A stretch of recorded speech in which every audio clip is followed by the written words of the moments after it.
Magandang hapon po sa ating lahat. Salamat sa tatlo. Magandang hapon po.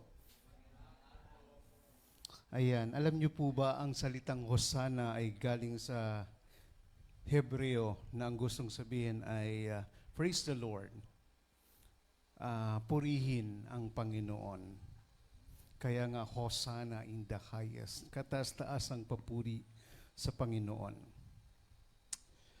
At before we start, maaari po ba tayong yumuko at dumulog sa Panginoon?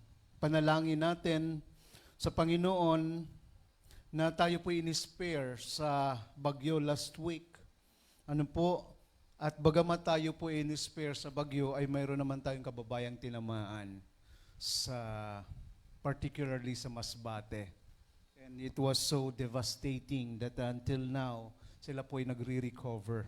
Ano po, actually sa GCF Legazpi ay mayroong kitay up sa CARE para magbigay ng tig-isang noodles or isang sardinas lang, kontribo bawat isa, at ito po ay ipapadala sa Masbate. And just recently po ay tayo ay tinamaan ng lindol. Although sa atin ay nasa intensity 3 I think, pero sa Cebu in particular ay 6.9 according to the news. Ano po? At maraming mga kababayan din natin ang grabe ngayon ay nagre-recover. To some nga ay nawalan mahal sa buhay. Kaya lapit po tayo sa Panginoon. Panginoon o Diyos, aming amang banal, kami po ay nagpapasalamat sa lahat ng bagay na pakikinig niyo po sa aming panalangin. Alam po namin, O Diyos, Ikaw lamang ang may control ng lahat ng bagay. Even the calamities that are striking us, O God. And you have declared this in your words, O Lord, na talagang mangyayari ang mga bagay na ito. Ang bagyo, ang lindol, ang wars against nations, O God. Ito po ay nakatakdang mangyayari, and it will come to pass according to your word, O God. But Father, here we are, nagpapakumbaba at nagpapasalamat that though you spared us, O God, pero may mga kababayan po kaming sobrang nasalantat na wala ng bahay at tirahan, mga ari-arian, negosyo, O God, sa Masbate. Gayon din sa tinamaan ng malakas na lindol sa Cebu in particular, O God.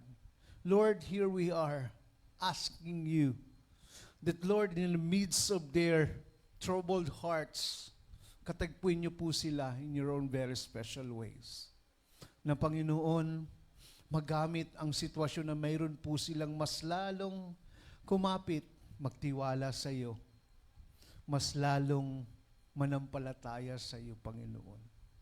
That, Lord, sila po'y tutulungan niyong bumangon na mas iba na kesa ng dati. Dahil pinaranas niyo po sa Kanya ang iyong kapangyarihan, ang iyong katapatan. Salamat dahil kami po'y nakaka-celebrate ngayon, O Diyos, ng isang pagsamba sa iyong pangalan. But to our brethren sa Cebu, sa Masbate, O God, we don't know if their hearts are broken because of this devastation, O God. But then again, Lord, hipuin niyo po sila. Katagpuin niyo po sila. Samahan niyo po sila. At Lord, isang parangal ang nais namin sa iyong pangalan ngayong hapon. Ito po aming dalangin sa pangalan ni Jesus. Amen at amen. Maraming salamat po. Alam niyo po, habang ako po'y come Monday, bilang inyo pong lingkod ay nananalangin na about the message that God would give us. Ano po, at ito po'y panghahawakan natin sa kada linggo na ating kinakaharap. And this verse came to me, and my battle cry to God, Lord, naituro ko na po ito. Kung maalala nyo po, itong sa Corinthians ay naituro ko na, siguro last year, I just don't know. Pero definitely, I remember na naipahayag na natin to. But then, ako po'y nagpipray at talagang malakas yung impact nito sa akin. I don't know if, kaya yung dalangin ko po ay, Lord, ano ba yung tinuturo mo sa amin dito? Actually, ginamit ko nga to during my radio program. Ano po? At sabi ko, yung sa Sunday, iba naman kasi naituro ko na to. But then, as I study the Word of God, pilit akong binabalik ng Panginoon doon sa karerang tinatahak nung sinasabi ni Pablo. And just came to my mind, Lord, kumusta na nga ba ang karera namin sa buhay?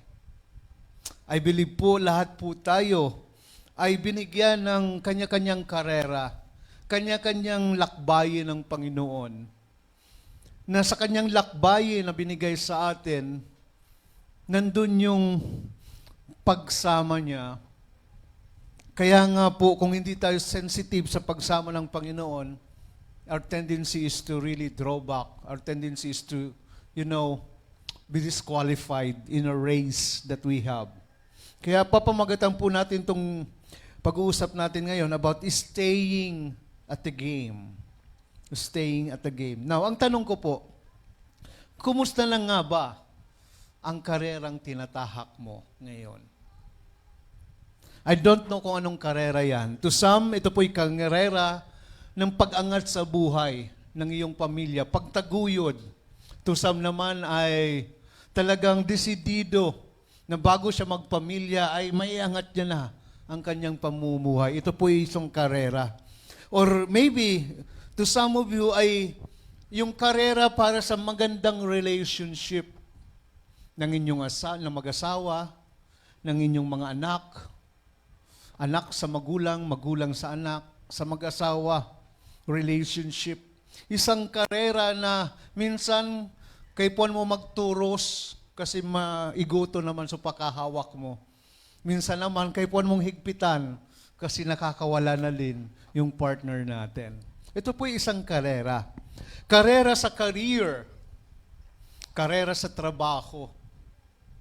Bagamat ikaw po ngayon ay naghahanap pa din ng klaseng trabaho ba ibibigay mo sa akin si Lord. At kung meron ka naman, Lord, paano ba ako mag-i-excel dito sa career? Ito ba yung career na ibibigay mo sa akin talaga? Yan po isang race din. Karera sa kinakaharap mong pagsubok ngayon. Ano po? Ito man ay financial, ito man ay emotional, ito man ay mental. But then, there's a race that we should take. Or ito ay karera sa paglilingkod mo sa Panginoon. Na kung minsan ikaw ay napapagod na mag-serve dahil nga puro na lang may gawain, minsan tayo ay nababurnout na din. Ano po? Or maybe you're asking God, Lord, saan mo ba talaga ako dinadala? Ito po yung isa ding karera. And I believe each of us is given by God a race that we should take. Kaya nga lang ang tanong, paano ba natin masisiguro na maging panalo sa takbuhin ng buhay? May assurance ba tayo? Nandun tayo sa panalong side. Ano po? Yan ang sasagutin po natin. At our main point for today ay paghahanda bago ang gantimpala. Ulitin nga po natin. 1, 2, 3. Paghahanda bago ang gantimpala. Alam niyo po, nung sinulat po ito ni Pablo sa mga taga-Korinto, ito po yung unang sulat niya, remind po ni Paul yung mga believers sa Korinto kung ano po yung kanyang panawagan. Ano po? At kung gaano siya ka-intentional, gaano siya ka-seryoso sa panawagan sa kanya ng Panginoon. Alam niyo po sa Grego, ito pong apostol, is apostolos, ang gustong sabihin niya po is sent, pinadala ng Panginoon. Kaya Jesus particularly sent His disciples, particularly 12, but technically ay 14. Ano po? pinadala ng Panginoon kasama si Pablo. At yung layunin po nila ay pahayag yung magandang balita tungkol kay Jesus Christ. At remind nga po ni Pablo ang mga taga-Korinto because of so many things that are arising, mga katuruan na tila ba tinitwist yung katotohanan. At pinaalalahan ni Pablo na siya ay seryoso sa ginagawa niya and he is very intentional. Kaya nga siya po itinaguri ang the apostle for the Gentiles, mga Hentil. Alam niyo po sa New Testament, pag sinabing Gentiles, ito po yung mga hindi Hudyo. Ganun lang po siya kasimple. Mga hindi mananampalataya. Diba? Kasi the Jews are considered the chosen according to the Old Testament. Ang mga Gentiles, yung mga sumasamba sa Diyos-Diyosan, mga hindi Hudyo sa madaling salita. Kaya nga tayo ay considered as Gentiles. Ano po? Kaya sabi ni Paul, kung gaano siya kaseryoso, sabi niya sa mga taga-Korinto, pagkasama ko ang mga Hudyo, nagiging Hudyo din ako. Pagkasama ko ang mga Gentiles, nakikisabay din ako sa kanila na parang mga Gentiles. Now, let me just be clear. Hindi po gustong sabihin na sumasama na siya sa kasamaan, kundi ang intention ni Pablo ay para makakonect sa mga tao kung saan man siya. Ganon po siya ka-intentional. Ano po? Kaya nga sinabi niya sa 23, ginagawa ko ang lahat ng ito alang-alang sa magandang balita. Alam niya po ang trabaho niya. Alam niya po yung panawagan niya. Na i-share yung magandang balita tungkol kay Jesus Christ. That God has sent Jesus Christ, ano po, para tubusin tayo sa pagkakasala. Na imbis na tayo, siya'y namatay para sa atin as a sacrificial offering to God, that before God the Father, tayo po ay malinis na. Wala nang dungis. Dahil siya po, ang tingin sa kanya ng Panginoong Hesus, ng Panginoong Ama sa langit, ang tingin sa kanya, siya na yung makasalanan dahil inako niya. Ano po? At dahil dyan, siya po'y namatay para may sakatuparan ang totoong paglilinis, acceptable before God. At siya'y nabuhay muli, kalipas ng 3 araw. Yan po yung gospel. Yan po yung gustong ipahayag ni Apostol Pablo. Kaya sabi niya, upang makabahagi ako sa mga pagpapala nito. Parang, ang gustong sabihin ni Pablo, parang may share din naman ba ako sa magandang balita dahil yun yung pagkasugo sa kanya ng Panginoon. Ano po? Kaya sa 24, sabi niya, alam niyo naman na sa race, sumatakbo ang lahat, pero isa lang ang nakakakuha ng prize. Kaya galingan niyo ang pagtakbo para makuha ang prize. You see, sabi ni Pablo, maraming tumatakbo. Pero sana, kung tatakbo ka lang naman, kung gagawin niyo lang naman to, ipanalo niyo. Ano po? Sana, yung goal niyo, yung sa prize. Hindi yung parang sa fun run. Alam niyo po yung fun run na maraming sumasali. Yung iba ay requirement lang sa school, may estudyante. Oh, ito na yung midterm exam nyo, ito na yung final exam nyo, sali kayo sa fun run. Yung iba naman ay sumasali dahil sa office, parang pa-picture lang attendance. Ano po, yung iba lang may pang-Instagram lang, na yung uniform na sila pong feeling healthy, kaya kasama sa fun run. Ano po, nagpapapicture lang. Pero mayroong mga sumasali na ang goal nila manalo. Kaya before that event, talagang nagpa-practice. Gusto talaga nilang manalo. Kaya makikita niyo din, yung iba habang nagsiselfie, nagpipicture-picture, yung mga talagang desidido, nagwa-warm up, nag-stretching. Ano po? Kaya sabi ni Pablo, galingan nyo ang pagtakbo para deserving kayo sa prize. Run to win. Yun yung sabi ni Pablo. Now, sabi niya pa, Dumadaan sa matinding training ang bawat runner para manalo ng prize na temporary lang. Pero tayo, nagtitraining tayo para makakuha ng prize na hindi nasisira kailanman. Anong gustong sabihin ni Pablo? Gustong sabihin lang ni Pablo, kung ginagalingan mo dyan, para sa temporary prize na yan, kaya ka nga nagtitraining kasi gusto mong manalo. At itong ang mga athletes na to na nagtitraining, na gusto talaga nilang makuha yung trophy, yung panalo, ay ginagawa nila to para lang sa trophy, parang lang sa cash prize.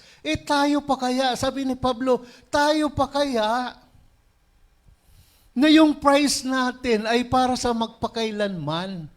The crown of life actually yung sinasabi dito. Yung i-reward sa atin ng Panginoon sa langit pag nagsama-sama na ang mga anak niya. Kaya kung nakalista ang pangalan mo sa aklat ng buhay, kasali ka doon. Kaya sabi ni Pablo, anong gusto mo pag-abot duman? Tagapakpak na sana. Nailing mo si Troy, piga, koronahan, the crown of life. Tagapakpak sana.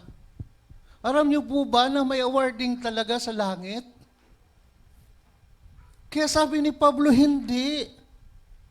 Kung ginagalingan mo dito sa temporary, sana galingan mo din para sa eternal. Yan po yung problema sa atin. Kung magaling ka sa labas ng church, mas lalo mong galingan sa loob ng church. Listen, dahil ito ay may effect na panghabang buhay. Marami sa atin, listen to this. Ito po'y matagal na akong nagtitimpid. Pasensyahan po tayo, kailangang sabihin ko po ito. Lalo na kung ikaw ay matagal ng Kristiyano, kumakain ka pa din umiinom ka pa din ng gatas. Kaya hindi tayo makaangat sa buhay. Kasi hindi natin ginagalingan pagdating sa Panginoon. Marami sa atin napakabig sa mga bagay na panandalian. Pero sa gawain na sa akala nilang walang mapapala, biglang nawawala sa eksena. Marami po sa atin na ginagalingan sa labas. Hindi nag-a-absent sa school, hindi nag-a-absent sa office. Lahat ginagawa. I don't know, para ma-promote, para yun din kasi yung hilig, sabihin na natin. Pero sad to say, pagdating dito sa church, optional lang tayo Hindi natin ginagalingan. Nakatuon lang tayo sa panandaliang palakpak ng mga tao. Hindi tayo nakatuon sa palakpak ng Panginoon sa atin. Marami po sa atin, kung hindi ikaw to, hindi ka masasaktan. Pero kung ikaw to, talagang tatamaan ka. Masyado nating ginagalingan sa labas. Pero dito, occasional lang tayo. Pag-trip lang natin. Kaya nga in as much as we do, bilang pastor niyo po, in as much as yan po yung panalangin sa Panginoon na mag-excel po tayo. Hindi para sa palakpak ng ibang tao. Kundi gusto kong tayo po ang matuwa sa atin ng Panginoon.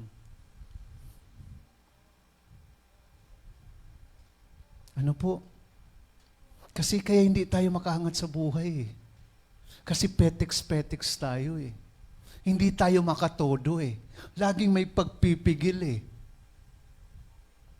Diba? Kaya nga nung isa napikon ako Talagang nakapagsalita ako Naghahanap. Wala naman doon, naghahanap ng premyo. Pasensyaan po tayo, talagang napikon po ako doon. Pag sa gawan, hindi mo makita. Pero may narinig, nabunot daw yung pangalan niya. Hindi nakarating. Na-scam. Pero sakit sa dibdib eh. Alam niyo po yun na petiks-petiks tayo. Again, sabi ko nga, kung hindi to para sa hindi ka, kung alam mo yung sitwasyon mo before God, kung alam mo kung ano yung todo mo sa Panginoon, mag-agree ka sa akin. Ano po? There are people that really, ano po yun, na isang oras yung tulog, yung isa ay talagang wala na binigay pa para sa gawain ng Panginoon. Kaya nga hindi ako nagme-mention ng pangalan po dito kasi ayaw po ko pong palakpakan natin. Kasi pag pinalakpakan na tayo dito, tapos na. Gusto ko po yung pumalakpak sa atin ng Panginoon sa langit. Ano po? Walang bida dito. Ang Diyos lang. At yung ginagawa natin ay para sa Panginoon. Kaya, come Monday, nung kami po yung nagdulos, dami pong mga appreciation na yung performance natin, tawagin ko ng performance during the concert and the rest, talagang sila po ay, sabi nga nila, nag-stand out. Ano po? At because of, syempre, yung marami nga ang gustong magpagawa ng hoodie, buti na lang hindi pumayag ang ating leader. Amin yun na design, hindi namin yun ibibigay. Ano po, why are we doing this? Again, hindi po para magmalaki, para ibigay yung the best natin sa Panginoon.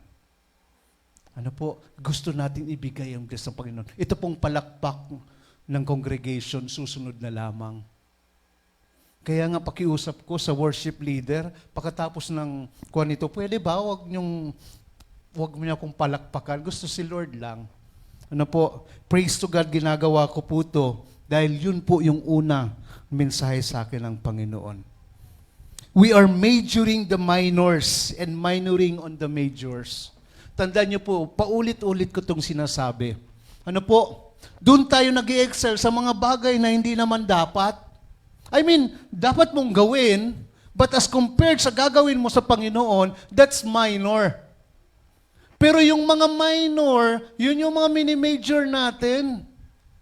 Yung sa Panginoon tuloy, yung tira-tira na lang. Ano po? Yung tira-tira na lang, hindi natin maibigay.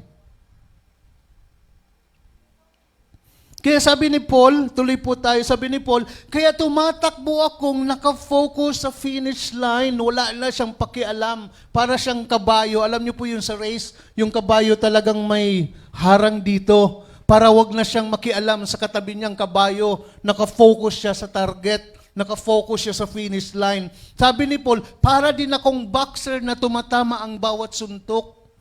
Hindi lang ako gumagawa for the sake na gumawa, kundi may purpose ako. Sa totoo lang, pag ministeryo, magastos. Di ba? Ano man kaya, matid na sila, may pa-t-shirt pa, may arambagam pa. Ano po? But you know, God really provides. Ang gusto lang ng Panginoon yung heart po natin. Kasi pag mali ang puso natin, sayang, wala po siyang count. Di ba sabi ni Paul? Yung pag magbibigay ka, what is decided by your heart, hindi yung pilitan. Kasi kung napipilitan ka lang, wag na. I know to some of you here napipilitan. Again, I appreciate yan. That's a process kasi. May mga narinig ako, lalo sa mga dancers, napipilitan mag-practice. Say ko, okay lang yan kasi pinapasis naman yan ni Lord. Papatawarin ko pa siya. Papatawarin ko pa. Kasi mga bata, mga kumpay. Pero kung matagal na tayo kay Lord, nagpapapilit ka pa, excuse me, mahiya tayo sa Panginoon. Ano po? So focus po tayo. Ano bang pinapagawa? Next, pinapahirapan ko ang katawan ko at dinidisiplina itong mabuti para hindi ako ma-disqualify after kong mag-preach sa iba. You see, even Paul, hindi pa siya kontentado sa ginagawa niya. Ano po? Kung babasahin pa nitong mga susunod sa Korinto, dito niya din in-explain na nagpalutang-lutang ako sa dagat ng 24 hours. hinagupit ako ng ilang beses, kinulong ako. Ano po, minsan alam niyo po si Paul, may pagka-emo din. Sa mga sulat niya, minsan linalabas niya din talaga yung mga kwan niya eh. Alam niyo yon, yung mga hinanakation niya, nagdadrama siya. Kaya basahin mo ang letters ni Paul, lumalabas din siya ng mga hinanakit niya. Di ba? Emo din si Paul. Now, again, hindi para siya kaawaan, kundi para pamarisat siya now. Even though na ganito yung ginagawa sa kanya, nagpapatuloy siya. Ano po, maganda sa NIV pa kasabi, no, sabi niya, I strike a blow my body and make it a slave, so that after I have preached to others, I myself will not be disqualified for the prize. Pinapahirapan niya daw yung sarili niya. For the sake na maging, aram nyo yun, nung condition siya, hindi siya ma-disqualify, hindi siya ma-out of the game. Alam nyo po, ginamit niya dito yung slave. Sa Grego, that's doulos. Ang gustong sabihin po, nung context ng slave, back then, slave po ay binibili at tao. At pag slave ka, wala kang say whatsoever. Kung anong sinabi sa'yo ng amo mo, yan ang masusunod. Hindi ka pwedeng magreklamo. Ano po, hindi kagaya ngayon na ang mga, syempre, yung mga sinasabi nating kasambahay ay grabe na yung mga privileges and rights po nila. Noon, kaya sabi ni Paul, I treat my body and make my body a slave. Hindi ko kailangang magreklamo. Wala akong karapatan magreklamo kasi ayaw kong ma-disqualify. Kasi you know, when you're out of the game, listen to this, you are done. Pag nag-disqualify ka na, wala na, tapos na. Maski unong burubak tumbling mo pa dyan. Naalala ko na one time na eject talaga ako sa laro. Maski grabe sudagit ko sa referee. Maski anong pupulugos-pugos ko, dahil akong maginibo kasi disqualified na ako eh. Nakuha niyo po yung point? Kaya ang sabi ni Paul, ayokong ma-disqualify. Kasi pag na-disqualify ako, tapos na. All the privileges and the rights I had, wala na. Kaya sabi niya, hindi kawala ng church, listen to this, at lalong hindi kawala ni Lord, ang hindi mo pagsiserve. Magtapatan po tayo. Kung dahil nga ako, dahil man, excuse me. Hindi kawala ng church at hindi kawala ng Panginoon na hindi ka mag-serve. Sa totoo lang, ikaw yung nawalan. Alam niyo po ba, it's a privilege sa karami-raming tao dito sa Santo Domingo. Tayo pong naririto. Pinagkalooban ng Panginoon na makapakinig ng salita niya. Sa kinarami-raming pastor na mas magagaling pa, mas well-educated, mas grabe yung puso. Ano po, ako po yung pinadala po dito. And it took 6 months before I really, before man ako mag-yes kay Pastor Rico, grabe na munang pakikipag-debate ko, pakikipagtagisan ko sa Panginoon. Kayo ayaw kong magkamali. Maraming pagkakataon na nagkamali ako sa buhay. And this time, and even my wife hath told me, sigurado ka dyan sa decision mo. Ilang gabi, araw, hindi ako mapakali, hindi ako pinakatulong ng Panginoon. The moment that I step my feet here, it is a privilege na nandito po tayo. It's a privilege that we have this. I've been to many churches na kahit ang sahig nila, daga. Ang speaker nila, pigsusubli pa. Ano po, wala silang kuryente na nakikikabit sa katabi. Mga members nila, walang-wala. Makita mo yung mga, pero kung magsamba sila, wagas. But here we are. Napakaganda po ng facilities natin. Everything provide ng Panginoon. May mga ginamit na tao. Tapos tayo, kung trip lang natin kaya tayo magsiserve. Again po, salamat sa mga taong talagang all out sa pag-serve. Alam mo po, yan po yung pinapasalamat ko sa Panginoon kasi kami pong pamilya, I don't know itong dalawa, masyadong bata pa sila para maranasan yung dating church namin. Pinagpasasalamat namin na mag-asawa na nakaranas kami ng isang pastor na sobrang higpit at hindi namin na-appreciate. But lately, na-appreciate namin. Salamat dahil nakaranas kami ganun. Salamat dahil kasi doon, tumodo kami. Ano po? Pag may gawain, pabutasan ng bulsa. Wala kaming fund, 2 binabayaran namin. Ang service namin sa mall, sa sinihan, binabayaran namin every month 13,000. May office kami, binabayaran din 13,000. Walang pondo yung church, pero nagpapatuloy. Yung pastor, walang allowance whatsoever. Totoo po yun. Ako nga, pribilehiyo Nabibigyan ng allowance pero po doon wala. Pero hindi kami pinagkukulang ng Panginoon. Nakakapagbigay kami every December. Yung masasarap. Kaya dito ko po na-adapt. Alam niyo po ba, dito ko na-adapt yung binigay natin nung December, na kung bibigay tayo, dapat yung quality. Kasi yung hindi nila nabibili. Noon po, ganun po yung binibigay namin. Wala kaming pondo.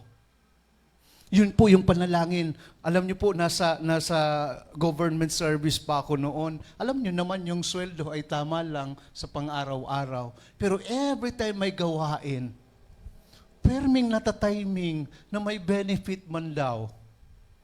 Kaya sa benefit me, hindi ko naman nasabing na-enjoy namin.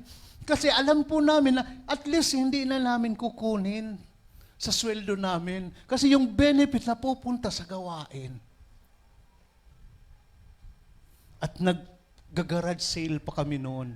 Alam niyo po, yung challenge sa amin ng pastor, ano bang masakit sa'yo na pwede mong ibigay sa Panginoon? Dahil ang Panginoon binigay niya ang nag-iisang anak niya. Ikaw, ano yung masakit sa'yo na pwede mong ibigay sa Panginoon? Kaya salamat, sabi ko salamat at duman tayo dito, kaya tayo tumutodo. And true enough, hindi pinagkukulang ng Panginoon. Ano po? Kaya hindi po kawalan. Listen to this. Samantalahin mo habang ginagamit ka pa ni Lord. Pwede nga, sabihan mo nga yung katabi mo. Sige, 1, 2, 3.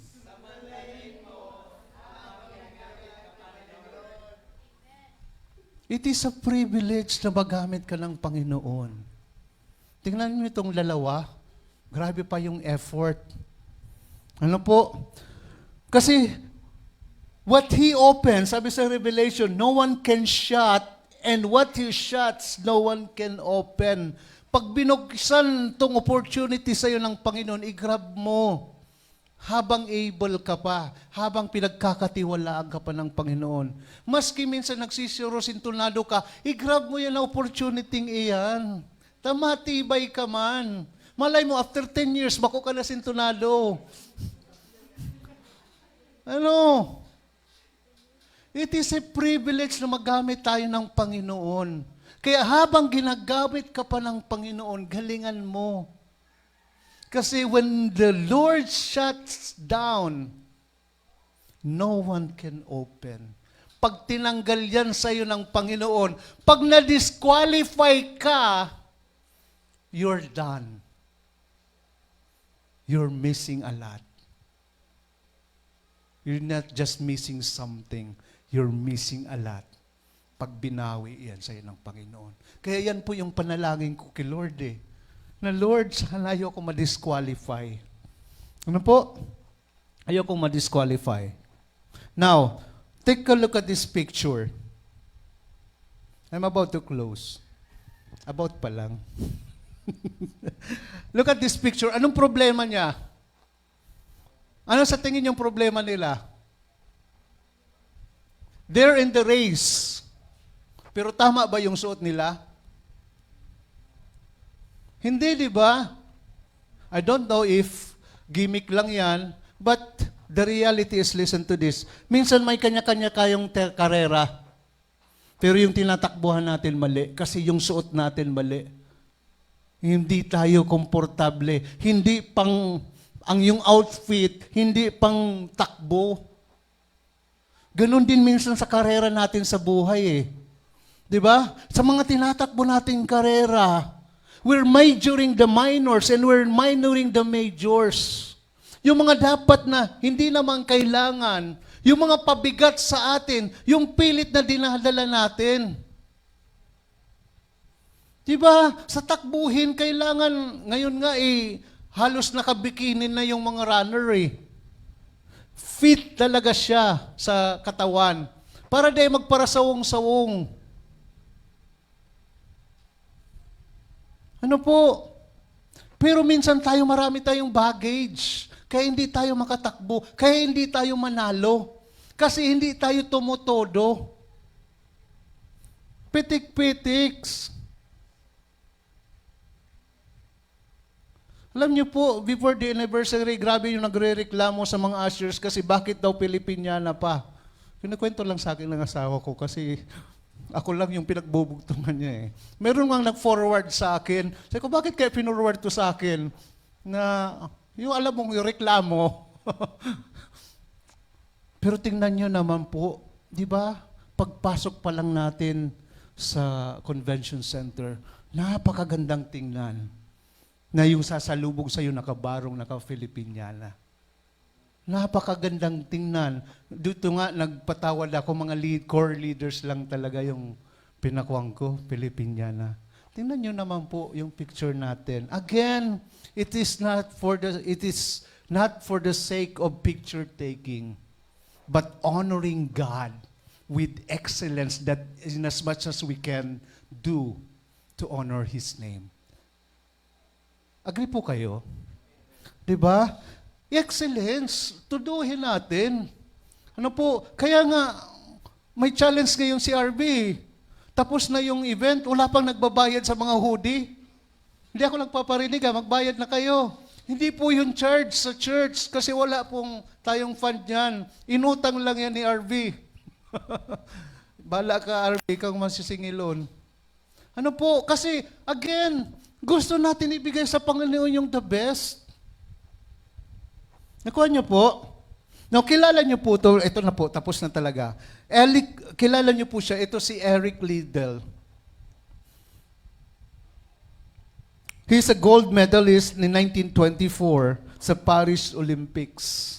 I don't know if na-share ko na po ito. Pero alam niyo po ba, ito si Eric Liddell is a specialist sa 100-meter dash na sprint.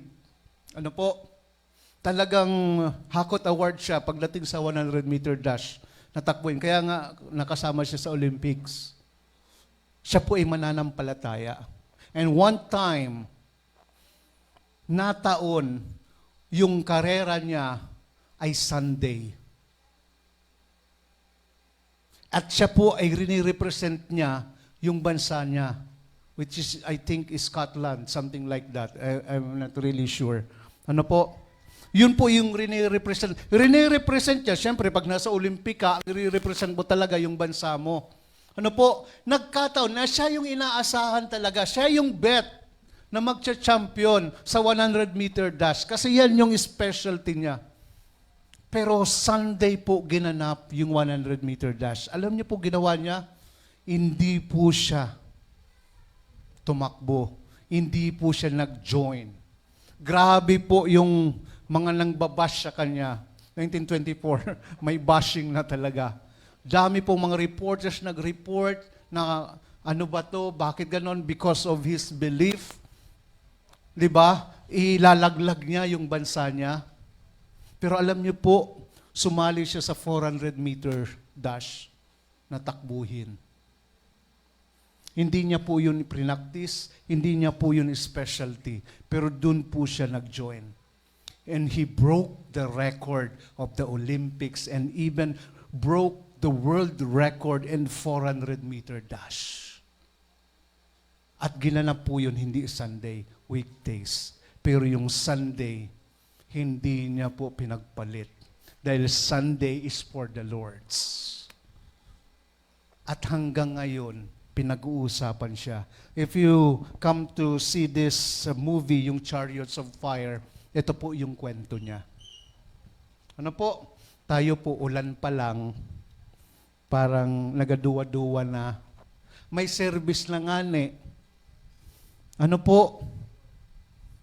Nagduduwa-duwa pa. Lalo na kung may kuruntribuhan. Ano po? If we want to succeed in life, we need to do the hardest things. We must make our hands dirty for the sake of shining. Kung gusto talaga po natin mag-succeed sa buhay, in any field, hindi lang dito sa church, kung gusto mo talagang umangat, you have to do the hard things. Kaya nga, mayroong nagre-reklamo sa akin na yung teacher ko, kahit ano-anong pinapagawa, hindi pa nga tapos, may pinapagawa naman. Alam niyo po, sabi ko lang sa kanya, training yan sa'yo kasi pag nagtrabaho ka, ganun din yung iutos sa'yo ng boss mo, hindi ka pwede magreklamo. Ano po? You have to do the hard things. Hindi naman actually, alam niyo po, yung mga bagay na dati mong ginagawang mahirap, pero pag nasanay ka na, nagiging madali. Hindi naman na bago yung ginagawa mo Gumaling ka lang. Kasi, you make your hands dirty for the sake of shining. Now, unless we stay in the track that Jesus is requiring us to take, we will always be disqualified sa game. Kaya staying at the game is the key for the prize. A prize that lasts forever. Ayan po yung dalangin ko po sa atin ngayon. Na we stay on the track. No matter how hard it is. Kasi yung nangako naman sa atin ng Panginoon matapat Ang sabi niya naman, di ba, na yung mga naglilingkod sa Kanya, hindi niya pagkukulangin. Totoo po yun. Wala pang naglilingkod sa Panginoon na pinagkulang. Sa totoo lang po. Hindi man sa financial. Nyata man nga kami pasta. Ako nga ang credit card ko, pirming sagad-sagad, masasabi ko bang pinagkukulang ako ni Lord? Di ba? Kahit naman sagad-sagad, pero walang may sakit sa family. Okay na yun. Di ba? Maski nagbuburubling ang gauge kang gasolina kang auto, okay lang yun, nagdadalagan pa. At least lang aksidente. Marami po tayong dapat pagpapasalamat. Do not contain our minds to the things that, tangible, yung mga nakikita lang. There's so many things that God is blessing us. Consciously or unconsciously, He is faithful. Let me just end. Sa John 10:13, dumating ang magnanakaw para lang magnakaw, pumatay at manira. Dumating ako para magkaroon ng buhay sa lahat. Yung buhay na sagana. Ito po yung pangako ng Panginoon sa atin. And He's talking about here a good shepherd. Siya daw yung good shepherd. Ready akong mamatay para sa mga tupa. Ang Panginoon ang good shepherd po natin. Tayo yung mga sheep. We are defenseless. But God is telling us today na ready siyang mamatay. At namatay na nga siya para sa atin. Ang taong binabayaran lang para magbantay ay hindi kagaya ng shepherd kasi hindi sa kanya ang tupa. Listen, pag nakita ng taong yon ang may paparating na wolf, tatakbo siya at iiwanan niya ang mga tupa. Saka aatake ang wolf at guguluhin niya ang mga tupa. Ano ba itong mga wolf? Ito yung mga karera natin. Ito yung mga distraction natin. Ito yung mga umaatake sa atin against the protection of God. But God, Jesus Christ, particularly saying to us that I'm ready to die for you. Ano bang kinakatakot natin? Na pag hindi ka nag-practice sa school mo, wala ka ng honor? Ano bang kinakatakot mo? Na yung kakarampot na lang na sweldo mo, pero sabi ni Lord, mag-tithes ka. Natatakot ka ba na ibigayan? Bakit? Hindi ba kaya ni Lord na punuan yan? Sabi ni Lord, test me on this eh. Di ba? Ano bang kinakatakot natin? Yung Diyos na nangako sa atin ay matapat.